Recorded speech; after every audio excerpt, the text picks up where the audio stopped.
मैं डॉक्टर सुप्रभा टुट्टी, हिंदी विभाग, केस कॉलेज सरायकेला। आज मैं आप लोगों के समक्ष मुंशी प्रेमचंद की जीवनी एवं उनकी रचनाओं पर चर्चा करने के लिए उपस्थित हुई हूँ।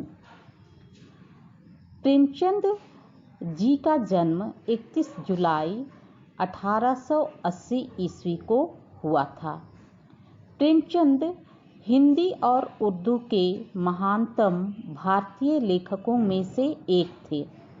मूल नाम घनपत राय था। प्रेमचंद को नवाब राय और मुंशी प्रेमचंद के नाम से भी जाना जाता था।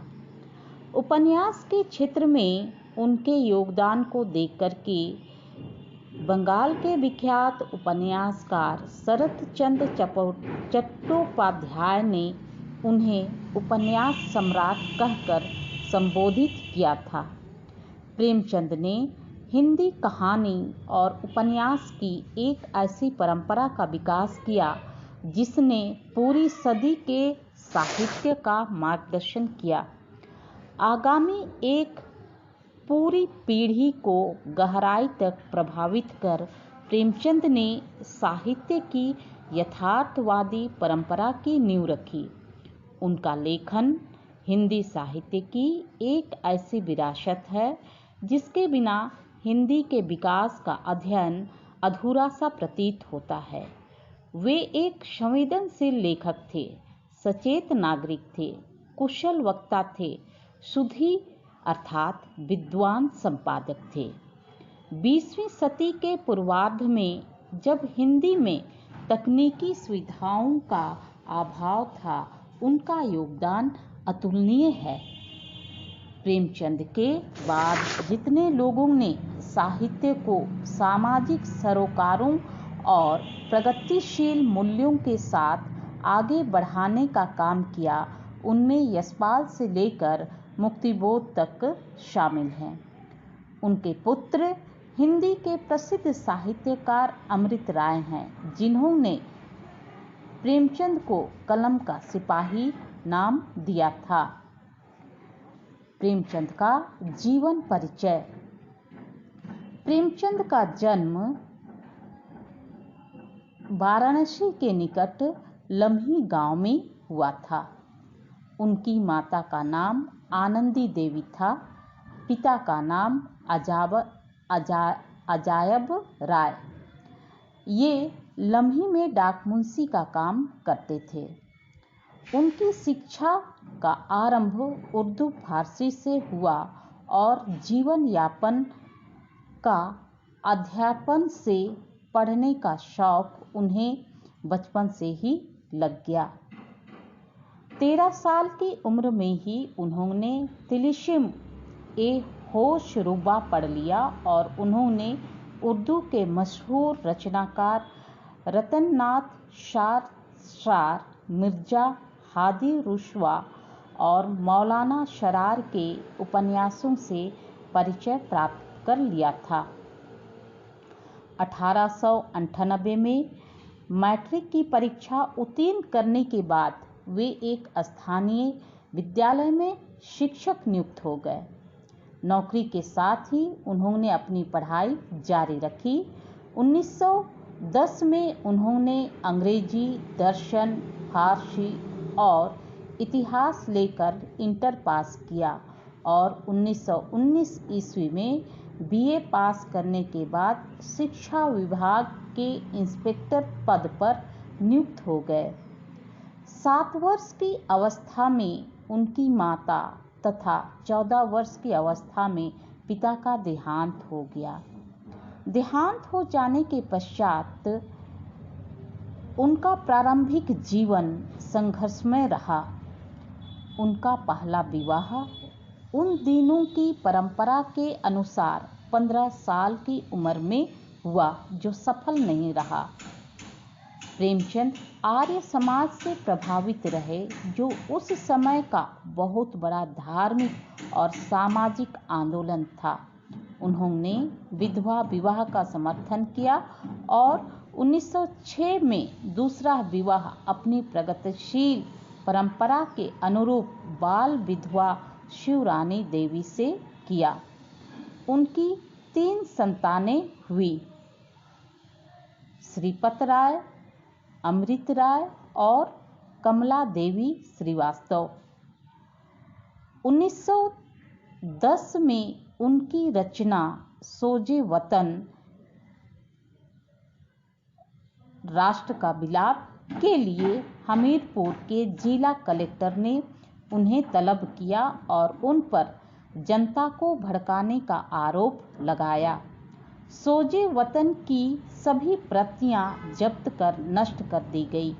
कलेक्टर ने नवाब राय को हिदायत दी कि अब वे कुछ भी नहीं लिखेंगे, यदि लिखा तो जेल भेज दिया जाएगा।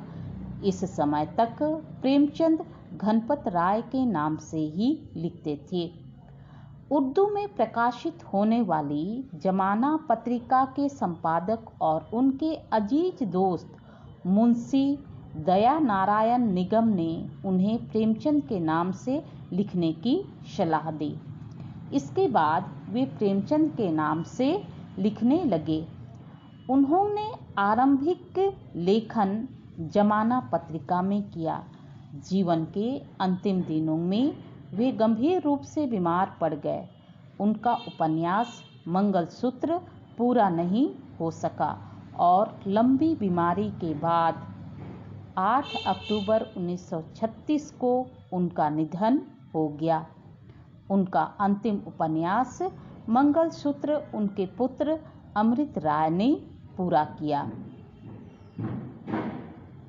अब हम देखेंगे प्रेमचंद का कार्य क्षेत्र। प्रेमचंद आधुनिक हिंदी कहानी के पितामह और उपन्यास सम्राट माने जाते हैं। यूँ तो उनके साहित्यिक जीवन का आरंभ 1901 ईस्वी से हो चुका था, पर उनकी पहली हिंदी कहानी सरस्वती पत्रिका के दिसंबर अंक में 1915 में सौत नाम से प्रकाशित हुई और 1936 में अंतिम कहानी कफन नाम से प्रकाशित हुई। 20 वर्ष की इस अवधि में उनकी कहानियों के अनेक रंग देखने को हमें मिलते हैं। उनसे पहले हिंदी में काल्पनिक, अय्यारी और पौराणिक धार्मिक रचनाओं की जाती थी। प्रेमचंद ने ही हिंदी में यथार्थवाद की शुरुआत की। भारतीय साहित्य का बहुत सा विमर्श जो बाद में प्रमुखता से उभरा, चाहे वह दलित साहित्य हो या नारी साहित्य, उसकी जड़ें कहीं गहरे प्रेमचंद के साहित्य में दिखाई देती हैं। प्रेमचंद के लेख पहली रचना के अनुसार उनकी पहली रचना अपने मामा पर लिखा व्यंग थी, जो अब अनुपलब्ध है। उनका पहला उपलब्ध लेखन उनका उर्दू उपन्यास असरारे मवाविद है। प्रेमचंद का दूसरा उपन्यास हम खुरमा वह हम शबाब, जिसका हिंदी रूपांतरण प्रेमान नाम से 1907 में प्रकाशित हुआ। इसके बाद प्रेमचंद का पहला कहानी संग्रह सोजे वतन नाम से आया, जो 1908 में प्रकाशित हुआ। सोजे वतन यानी देश का दर्द। देशभक्ति की भावना से ओतप्रोत होने के कारण इस पर अंग्रेजी सरकार ने रोक लगा दी और इसके लेखक को अर्थात प्रेमचंद को भविष्य में इस तरह का लेखन ना करने की चेतावनी भी दी गई। इसके कारण उन्हें नाम बदलकर लिखना पड़ा। प्रेमचंद नाम से उनकी पहली कहानी बड़े घर की बेटी जमाना पत्रिका के दिसंबर 1910 के अंक में प्रकाशित हुई। मरणोपरांत उन्होंने उनकी कहानियाँ मानसरोवर नाम से 8 खंडों में प्रकाशित हुई। कथा सम्राट प्रेमचंद का कहना था कि साहित्यकार देशभक्ति और राजनीति के पीछे चलने वाली सच्चाई नहीं, बल्कि उसके आगे मशाल दिखाती हुई चलने वाली सच्चाई है। यह बात उनके साहित्य में उजागर हुई है। 1921 में उन्होंने महात्मा गांधी के आह्वान पर अपनी नौकरी छोड़ दी। कुछ महीने मर्यादा पत्रिका का संपादन भार संभाला। 6 साल तक माधुरी नामक पत्रिका का संपादन किया। 1930 में बनारस से अपना मासिक पत्र हंस शुरू किया और 1932 के आरंभ में जागरण नामक एक साप्ताहिक और निकाला। उन्होंने लखनऊ में 1936 में अखिल भारतीय प्रगतिशील लेखक संघ के सम्मेलन की भी अध्यक्षता की। प्रेमचंद ने मोहन दयाराम भवानी की अजंता सिनेटोन कंपनी में कहानी लेखक की भी नौकरी की। उन्होंने 1934 में प्रदर्शित मजदूर नामक फिल्म की कथा लिखी और कॉन्ट्रैक्ट की साल भर की अवधि पूरे किए बिना ही 2 महीने का वेतन छोड़कर बनारस भाग आए, क्योंकि बम्बई, जिसे हम आधुनिक मुंबई कहते हैं, का और उससे भी ज़्यादा वहाँ की फिल्मी दुनिया का हवा पानी उन्हें रास नहीं आया। उन्होंने मूल रूप से हिंदी में 1915 से कहानियाँ लिखना और 1918 अर्थात सेवा सदन से उपन्यास लिखना शुरू किया। प्रेमचंद ने कुल करीब 300 कहानियाँ, लगभग 1 दर्जन उपन्यास और कई लेख लिखे। उन्होंने कुछ नाटक भी लिखे, कुछ अनुवाद कार्य भी किया। प्रेमचंद के कई साहित्यिक कृतियों का अंग्रेजी, रूसी, जर्मन सहित अनेक भाषाओं में अनुवाद हुआ। गोदान उनकी कालजयी रचना है, जो हमारे पाठ्यक्रम में भी है। कफन उनकी अंतिम कहानी है। उन्होंने हिंदी और उर्दू में पूरे अधिकार से लिखा। उनकी अधिकांश रचनाएं मूल रूप से उर्दू में ही लिखी गई हैं, लेकिन उनका प्रकाशन हिंदी से पहले हुआ। 33 वर्षों के रचनात्मक जीवन में वे साहित्य की ऐसी विरासत सौंप गए जो गुणों की दृष्टि से अमूल्य है और आकार की दृष्टि से असीमित। आइए हम जानते हैं उनकी कृतियों के बारे में। प्रेमचंद की रचना दृष्टि विभिन्न साहित्य रूपों में प्रवृत्त हुई। बहुमुखी प्रतिभा संपन्न प्रेमचंद ने उपन्यास, कहानी, नाटक, समीक्षा, लेख, संपादकीय, संस्मरण आदि अनेक विधाओं में साहित्य की सृष्टि की। प्रमुखतया उनकी ख्याति कथाकार के तौर पर हुई और अपने जीवन काल में वे उपन्यास सम्राट की उपाधि से सम्मानित हुए। उन्होंने कुल 15 उपन्यास, 300 से कुछ अधिक कहानियाँ, 3 नाटक, 10 अनुवाद, 7 बाल पुस्तकें और हजारों पृष्ठों के लेख, संपादकीय, भाषण, भूमिका, पत्र आदि की रचना की। लेकिन जो यश और प्रतिष्ठा उन्हें उपन्यास और कहानियों से प्राप्त हुई, वह अन्य विधाओं से नहीं हो सकी। यह स्थिति हिंदी और उर्दू दोनों भाषाओं में समान रूप से दिखाई देता है। हम देखेंगे उनके उपन्यास। प्रेमचंद के उपन्यास न केवल हिंदी साहित्य में बल्कि संपूर्ण भारतीय साहित्य में मील के पत्थर हैं। प्रेमचंद कथा साहित्य में उनके उपन्यासकार का आरंभ पहले होता है। उनका पहला उर्दू उपन्यास जो अपूर्ण था, असरारे मवावित उफ देवस्थान रहस्य, उर्दू साप्ताहिक आवाज एक खल्क में 8 अक्टूबर 1903 से 1 फरवरी 1905 तक धारावाहिक रूप में प्रकाशित हुआ। उनका दूसरा उपन्यास हम खुरमा वह हम सबाब, जिसका हिंदी रूपांतरण प्रेमा के नाम से 1907 में प्रकाशित हुआ।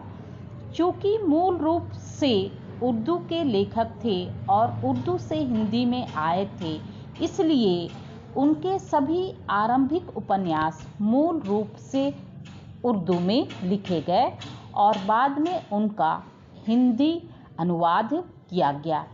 उन्होंने सेवा सदन 1918 उपन्यास से हिंदी उपन्यास की दुनिया में प्रवेश किया। यह मूल रूप से उन्होंने बजारे हुस्न नाम से पहले उर्दू में लिखा, लेकिन इसका हिंदी रूप सेवा सदन पहले प्रकाशित कराया। सेवा सदन एक नारी के वेश्या बनने की कहानी है। डॉक्टर रामविलास शर्मा के अनुसार सेवा सदन में व्याप्त मुख्य समस्या भारतीय नारी की पराधीनता है। इसके बाद किसान जीवन पर उनका पहला उपन्यास प्रेमाश्रम 1921 में आया। इसका मसौदा भी पहले उर्दू में गोशाए अफियत नाम से तैयार हुआ, लेकिन सेवा सदन की भांति इसे हिंदी में प्रकाशित कराया। प्रेमाश्रम किसान जीवन पर लिखा हिंदी का संभवतः पहला उपन्यास है। यह अवध के किसान आंदोलनों के दौर में लिखा गया। इसके बाद रंगभूमि 1925 में, कायाकल्प 1926 में, निर्मला 1927 में, गबन 1931 ईस्वी में, कर्मभूमि 1932 से होता हुआ यह सफर गोदान 1936 तक पूर्णता को प्राप्त हुआ। रंगभूमि में प्रेमचंद एक अंधे भिखारी सूरदास को कथा का नायक बनाकर हिंदी कथा साहित्य में क्रांतिकारी बदलाव का सूत्रपात कर चुके थे। गोदान का हिंदी साहित्य ही नहीं, विश्व साहित्य में महत्वपूर्ण स्थान है। इसमें प्रेमचंद की साहित्य संबंधी विचारधारा आदर्शों उन्मुख यथार्थवाद से आलोचनात्मक यथार्थवाद तक की पूर्णता प्राप्त करती है। एक सामान्य किसान को पूरे उपन्यास का नायक बनाना भारतीय उपन्यास परंपरा की दिशा बदल देने जैसा था, और यह कार्य प्रेमचंद ने किया।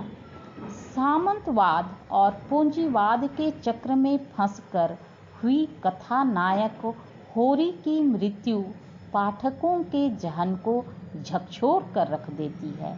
किसान जीवन पर अपने पिछले उपन्यासों प्रेमाश्रम और कर्मभूमि में प्रेमचंद यथार्थ की प्रस्तुति करते करते उपन्यास के अंत तक आदर्श का दामन थाम लेते हैं, लेकिन गोदान का कारुणिक अंत इस बात का गवाह है कि तब तक प्रेमचंद का आदर्शवाद से मोहभंग हो चुका था।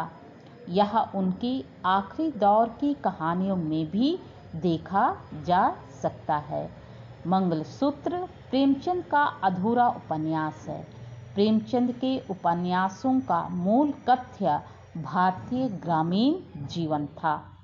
प्रेमचंद ने हिंदी उपन्यास को जो ऊंचाई प्रदान की, वह परवर्ती उपन्यासकारों के लिए एक चुनौती बनी रही। प्रेमचंद के उपन्यास भारत और दुनिया की कई भाषाओं में अनुदित हुए। खासकर उनका सर्वाधिक चर्चित उपन्यास गोदान, असरारे मौबिद उप देवस्थान रहस्य, उर्दू साप्ताहिक आवाज ए खल्क में 8 अक्टूबर 1903 से 1 फरवरी 1905 तक प्रकाशित हुई। सेवा सदन 1918 में, प्रेमाश्रम 1922 में, रंगभूमि 1925 में, निर्मला 1925, कायाकल्प 1927, गबन 1928, कर्मभूमि 1932 और गोदान 1936 और मंगलसूत्र अपूर्ण। इसके अतिरिक्त प्रतिज्ञा, प्रेमा, रंगभूमि, मनोरमा, वरदान आदि उपन्यास उन्होंने लिखे। उपन्यास के साथ साथ प्रेमचंद ने कई कहानियां भी लिखी। उनकी अधिकतर कहानियों में निम्न और मध्यम वर्ग का चित्रण है। डॉक्टर कमल किशोर गोयनका ने प्रेमचंद की संपूर्ण हिंदी उर्दू कहानी को प्रेमचंद कहानी रचनावली नाम से प्रकाशित कराया है। उनके अनुसार प्रेमचंद ने कुल 301 कहानियां लिखी, जिनमें 3 अभी अप्राप्य हैं। प्रेमचंद का पहला कहानी संग्रह सोजे वतन नाम से जून 1908 में प्रकाशित हुआ। इसी संग्रह की पहली कहानी दुनिया का सबसे अनमोल रतन को आमतौर पर उनकी पहली प्रकाशित कहानी माना जाता रहा है। डॉक्टर गोयनका के अनुसार कानपुर से निकलने वाली उर्दू मासिक पत्रिका जमाना के अप्रैल अंक में प्रकाशित सांसारिक प्रेम और देश प्रेम, उर्दू में इसके दुनिया और हुस्बे वतन, वास्तव में उनकी पहली प्रकाशित कहानी है। उनके जीवन काल में कुल 9 कहानी संग्रह प्रकाशित हुए। उनमें प्रमुख सोजे वतन, शब्द सरोज, नवनिधि, प्रेम पूर्णिमा, प्रेम पचीसी, प्रेम प्रतिमा, प्रेम द्वादशी, समर यात्रा और मानसरोवर भाग 1 और 2 और कफन। उनकी मृत्यु के बाद उनकी कहानियां मानसरोवर शीर्षक से 8 भागों में प्रकाशित हुई। प्रेमचंद साहित्य के मुद्राधिकार से मुक्त होते हुए विभिन्न संपादकों और प्रकाशकों ने प्रेमचंद की कहानियों के संकलन तैयार कर प्रकाशित कराए। उनकी कहानियों में विषय और शिल्प की विविधता है। उन्होंने मनुष्य के सभी वर्गों से लेकर पशु पक्षियों तक को अपनी कहानियों का मुख्य पात्र बनाया है। उनकी कहानियों में किसानों, मजदूरों, स्त्रियों, दलितों आदि की समस्याओं को गंभीरता से चित्रित किया गया है।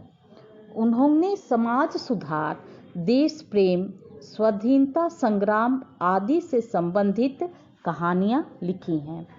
उनकी ऐतिहासिक कहानियां तथा प्रेम संबंधी कहानियां भी काफ़ी लोकप्रिय साबित हुई हैं। प्रेमचंद की प्रमुख कहानियों में ये नाम लिए जा सकते हैं: पंच परमेश्वर, गुल्ली डंडा, 2 बैलों की कथा, ईदगाह, बड़े भाई साहब, पूस की रात, कफन, ठाकुर का कुआं, सदगति, बूढ़ी काकी, तावन, विध्वंस, दूध का दाम, मंत्र आदि। प्रेमचंद ने नाटक भी लिखे। प्रेमचंद ने संग्राम 1923, करबला 1924 और प्रेम की वेदी 1933 ईस्वी में नाटकों की रचना की। ये नाटक शिल्प और संवेदना के स्तर पर अच्छे हैं, लेकिन उनकी कहानियों और उपन्यासों ने इतनी ऊंचाई प्राप्त कर ली थी कि नाटक के क्षेत्र में प्रेमचंद को कोई सफलता प्राप्त नहीं हुई। ये नाटक वस्तुतः संवादात्मक उपन्यास ही बनकर रह गए। प्रेमचंद के लेख एवं निबंध। प्रेमचंद एक संवेदनशील कथाकार ही नहीं, सजग नागरिक और संपादक भी थे।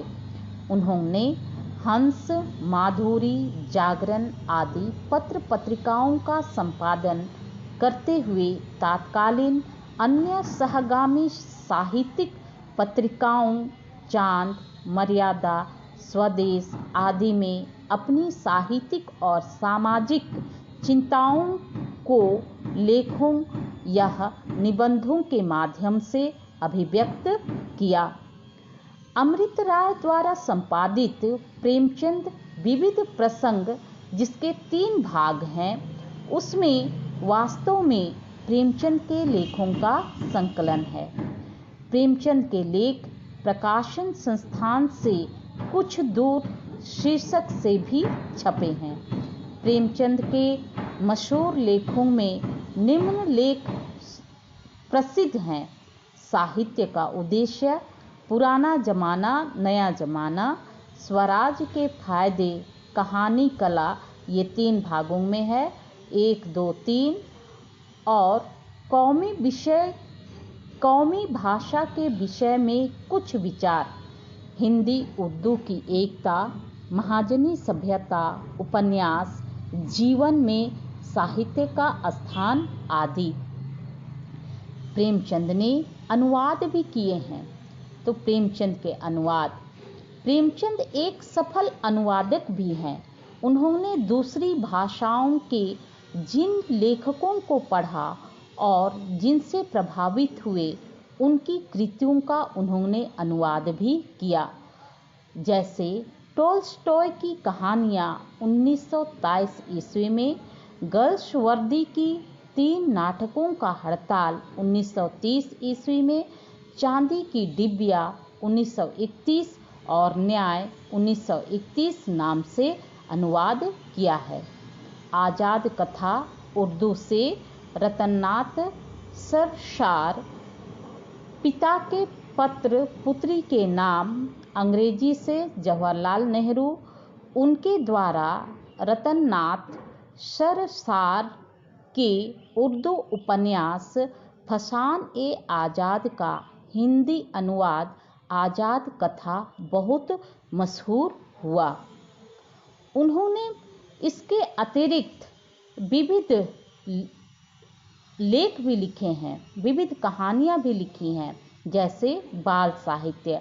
बाल साहित्य में हम देख सकते हैं राम कथा, कुत्ते की कहानी, जंगल की कहानी, दुर्गादास आदि। उन्होंने कुछ विचार भी दिए। जैसे प्रेमचंद विविध प्रसंग, प्रेमचंद के विचार, ये 3 खंडों में विभाजित है। उन्होंने संपादन का भी कार्य किया। मर्यादा, माधुरी, हंस, जागरण आदि पत्रिकाओं की। प्रेमचंद समालोचना भी किया करते थे। प्रेमचंद उर्दू का संस्कार लेकर हिंदी में आए थे और हिंदी के महान लेखक बने। हिंदी को अपना खास मुहावरा और खुलापन दिया। कहानी और उपन्यास दोनों में युगांतरकारी परिवर्तन किए। उन्होंने साहित्य में सामूहिकता प्रबल आग्रह स्थापित किया। आम आदमी को उन्होंने अपनी रचनाओं का विषय बनाया और उसकी समस्याओं पर खुलकर कलम चलाते हुए उन्हें साहित्य के नायकों के पद पर आसीन किया। प्रेमचंद से पहले हिंदी साहित्य राजा रानी के किस्सों, रहस्य, रोमांच में उलझा हुआ था। प्रेमचंद ने साहित्य को सच्चाई के धरातल पर उतारा। उन्होंने जीवन और कालखंड की सच्चाई को पन्ने पर उतारा। वे सांप्रदायिकता, भ्रष्टाचार, जमींदारी, कर्जखोरी, गरीबी, उपनिवेशवाद आदि पर आजीवन लिखते रहे। प्रेमचंद की ज़्यादातर रचनाएं उनकी ही गरीबी और दयनीयता की कहानी कहती हैं। ये भी गलत नहीं है कि वे आम भारतीय के रचनाकार थे। उनकी रचनाओं में वे नायक हुए जिसे भारतीय समाज अछूत और घृणित समझता था। उन्होंने सरल, सहज, आम बोलचाल की भाषा का उपयोग किया और अपने प्रगतिशील विचारों को दृढ़ता से तर्क देते हुए समाज के सामने प्रस्तुत करने का प्रयास किया। 1936 ईस्वी में प्रगतिशील लेखक संघ के पहले सम्मेलन की अध्यक्षता करते हुए उन्होंने कहा कि लेखक स्वभाव से प्रगतिशील होता है और जो ऐसा नहीं है वह लेखक नहीं है। प्रेमचंद हिंदी साहित्य के युग प्रवर्तक हैं। उन्होंने हिंदी कहानी में आदर्शोन्मुख यथार्थवाद की एक नई परंपरा की शुरुआत की। प्रेमचंद के जीवन संबंधी कई विवाद हुए। इतने महान रचनाकार होने के बावजूद प्रेमचंद का जीवन आरोपों से मुक्त नहीं है। प्रेमचंद के अध्येता अर्थात उनके कहानियों का अध्ययन करने वाले कमल किशोर गोयनका ने अपनी पुस्तक प्रेमचंद अध्ययन की नई दिशाएं में प्रेमचंद के जीवन पर कुछ आरोप लगाकर उनके साहित्य का महत्व कम करने की कोशिश की। प्रेमचंद पर लगे मुख्य आरोप हैं, प्रेमचंद ने अपनी पहली पत्नी को बिना वजह छोड़ा और दूसरे विवाह के बाद भी उनके अन्य किसी महिला से संबंध रहे, जैसा कि शिवरानी देवी ने प्रेमचंद घर में उद्धृत किया है। प्रेमचंद ने जागरण विवाद में विनोद शंकर व्यास के साथ धोखा किया। प्रेमचंद ने अपनी प्रेस के वरिष्ठ कर्मचारी प्रवासी लाल वर्मा के साथ धोखाधड़ी की। प्रेमचंद की प्रेस में मजदूरों ने हड़ताल की। प्रेमचंद ने अपनी बेटी के बीमार होने पर झाड़ फूंक का सहारा लिया आदि। कमल किशोर गोयनका द्वारा आरोप लगाए गए ये आरोप प्रेमचंद के जीवन का एक पक्ष जरूर हमारे सामने लाते हैं, जिसमें उनकी इंसानी कमजोरियां जाहिर होती हैं, लेकिन उनके व्यापक साहित्य के मूल्यांकन पर इन आरोपों का कोई असर नहीं पड़ गया है या नहीं पड़ा है। प्रेमचंद को लोग आज भी उनकी काबिलियत की वजह से याद करते हैं, जो विवादों को बहुत कम जगह देती है। प्रेमचंद का मुंशी के विषय में भी विवाद रहा है। प्रेमचंद को प्रायः मुंशी प्रेमचंद के नाम से जाना जाता है। प्रेमचंद के नाम के साथ मुंशी कब और कैसे जुड़ गया, इस विषय में अधिकांश लोग यही मान लेते हैं कि प्रारंभ में प्रेमचंद अध्यापक रहे। अध्यापकों को प्रायः उस समय मुंशी जी कहा जाता था। इसके अतिरिक्त कायस्थों के नाम के पहले सम्मान स्वरूप मुंशी शब्द लगाने की परंपरा भी उस काल में रही थी।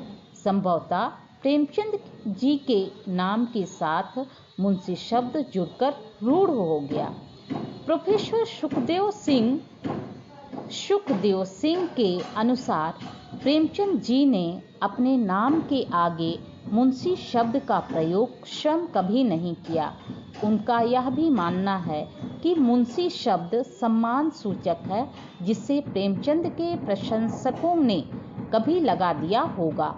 यह तथ्य अनुमान पर आधारित है, लेकिन प्रेमचंद के नाम के साथ मुंशी विशेषण जुड़ने का प्रामाणिक कारण यह है कि हंस नामक पत्र प्रेमचंद एवं कन्हैयालाल मुंशी के सहसंपादन में निकलता था, जिनकी कुछ प्रतियों पर कन्हैयालाल मुंशी का पूरा नाम न छप कर मात्र मुंशी छपा रहता था। साथ ही प्रेमचंद का नाम इस प्रकार छपा होता था, ये हंस की प्रतियों को देखने पर पता चलता है।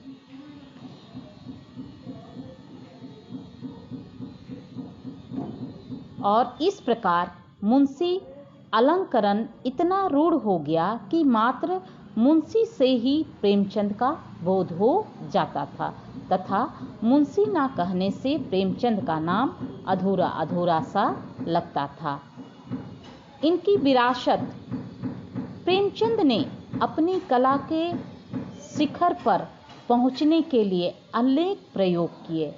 जिस युग में प्रेमचंद ने कलम उठाई थी, उस समय उनके पीछे ऐसी कोई ठोस विरासत नहीं थी और ना ही विचार और प्रगतिशीलता का कोई मॉडल ही उसके सामने था। लेकिन समय के साथ उन्होंने गोदान जैसी कालजयी उपन्यास की रचना की, जो कि एक आधुनिक क्लासिक माना जाता है। उन्होंने चीज़ों को खुद गढ़ा, खुद आकार दिया। जब भारत का स्वतंत्रता आंदोलन चल रहा था, तब उन्होंने कथा साहित्य द्वारा हिंदी और उर्दू दोनों भाषाओं को जो अभिव्यक्ति दी, उसने सियासी सरगर्मी को, जोश को और आंदोलन को सभी को उभारा और उसे ताकतवर बनाया, और इससे उनका लेखन भी ताकतवर हो गया। प्रेमचंद इस अर्थ में निश्चित रूप से हिंदी के पहले प्रगतिशील लेखक कहे जा सकते हैं। 1936 ईस्वी में उन्होंने प्रगतिशील लेखक संघ के पहले सम्मेलन को सभापति के रूप में संबोधन किया था। उनका यही भाषण प्रगतिशील आंदोलन के घोषणा पत्र पर आधार बना। प्रेमचंद ने हिंदी में कहानी की एक परंपरा को जन्म दिया और एक पूरी पीढ़ी उसके कदमों पर आगे बढ़ी। 50-60 के दशक में रेणु, नागार्जुन और इसके बाद श्रीनाथ सिंह ने ग्रामीण परिवेश की कहानियाँ लिखी। वो एक तरह से प्रेमचंद की परंपरा के तारतम्य में आती है। प्रेमचंद एक क्रांतिकारी रचनाकार हैं। उन्होंने न केवल देशभक्ति बल्कि समाज में व्याप्त अनेक कुरीतियों को देखा और उनको कहानी के माध्यम से पहली बार लोगों के समक्ष रखा। उन्होंने उस समय के समाज की जो भी समस्याएं थी, उन सभी को चित्रित करने की शुरुआत की। उसमें दलित भी आते हैं, नारी भी आते हैं और अन्य विषयों को भी उन्होंने अपनी विषय वस्तु बनाई। ये सभी विषय आगे चलकर हिंदी साहित्य के बड़े विमर्श भी बने। प्रेमचंद हिंदी सिनेमा के सबसे अधिक लोकप्रिय साहित्यकारों में से हैं। सत्यजीत राय ने उनकी 2 कहानियों पर यादगार फिल्में बनाई। 1977 में शतरंज के खिलाड़ी और 1981 में सद्गति। उनके देहांत के 2 वर्षों के बाद के सुब्रमण्यम ने 1938 में सेवा सदन उपन्यास पर फिल्म बनाई, जिसमें सुब्बालक्ष्मी ने मुख्य भूमि निभाई थी। 1977 में मृणाल सेन ने प्रेमचंद की कहानी कफन पर आधारित ओका उरी कथा नाम से एक तेलुगु फिल्म बनाई, जिसको सर्वश्रेष्ठ तेलुगु फिल्म का राष्ट्रीय पुरस्कार भी मिला। 1963 में गोदान और 1966 में गबन उपन्यास पर लोकप्रिय फिल्में बनी। 1980 में उनके उपन्यास पर टीवी धारावाहिक निर्मला भी बहुत लोकप्रिय हुआ। प्रेमचंद संबंधी नए अध्ययन अब किए जा रहे हैं। हिंदी साहित्य और आलोचना में प्रेमचंद को प्रतिष्ठित करने का श्रेय डॉक्टर रामविलास शर्मा को दिया जाता है, परंतु यह एक गलत धारणा है। दरअसल एक कहानीकार और उपन्यासकार के रूप में प्रेमचंद की लोकप्रियता उनके जीवन काल में ही इतनी ज़्यादा थी कि उन्हें उपन्यास सम्राट कहा जाने लगा था। प्रेमचंद को स्थापित करने वाले उनके पाठक थे, आलोचक नहीं। प्रेमचंद के पत्रों को सहेजने का काम अमृत राय, जो उनके बेटे थे, और मदन गोपाल ने किया। प्रेमचंद पर हुए नए अध्ययनों में कमल किशोर गोयनका और डॉक्टर धर्मवीर का नाम उल्लेखनीय है। कमल किशोर गोयनका ने प्रेमचंद के जीवन के कमजोर पक्षों को उजागर करने के साथ साथ प्रेमचंद का अप्राप्य साहित्य, जो 2 भाग में है, प्रेमचंद विश्वकोश, ये भी 2 भाग में है, उसका संपादन किया है।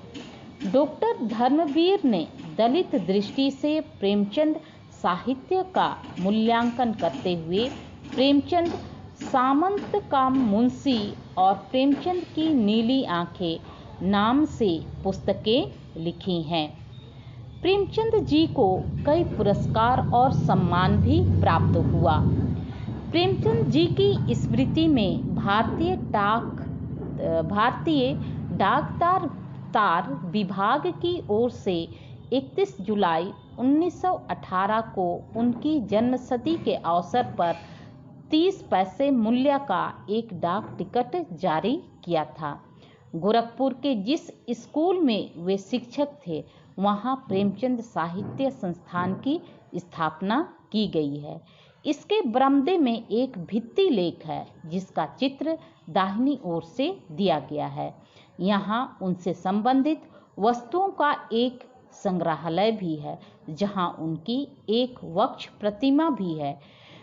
प्रेमचंद की 125वीं सालगिरह पर सरकार की ओर से घोषणा की गई कि वाराणसी से लगे इस गांव में प्रेमचंद के नाम पर एक स्मारक तथा शोध एवं अध्ययन संस्थान बनाया जाएगा। प्रेमचंद की पत्नी शिवरानी देवी ने प्रेमचंद घर में नामक से उनकी जीवनी लिखी और उनके व्यक्तित्व के उस हिस्से को उजागर किया जिससे लोग अनभिज्ञ थे। यह पुस्तक 1944 में पहली बार प्रकाशित हुई, लेकिन साहित्य के क्षेत्र में इसका महत्व का अंदाजा इसी बात से लगाया जा सकता है कि इसे दोबारा 2005 में संशोधित करके प्रकाशित की गई। इस काम को उनके ही नाती प्रबोध कुमार ने अंजाम दिया। इनका अंग्रेजी और हसन मंजर का किया हुआ उर्दू अनुवाद भी प्रकाशित हुआ। उनके ही बेटे अमृत राय ने कलम का सिपाही नाम से पिता की जीवनी लिखी है। उनकी सभी पुस्तकों के अंग्रेजी उर्दू रूपांतर तो हुए ही हैं, चीनी, रूसी आदि अनेक विदेशी भाषाओं में उनकी लोकप्रिय रचनाएं हुई हैं।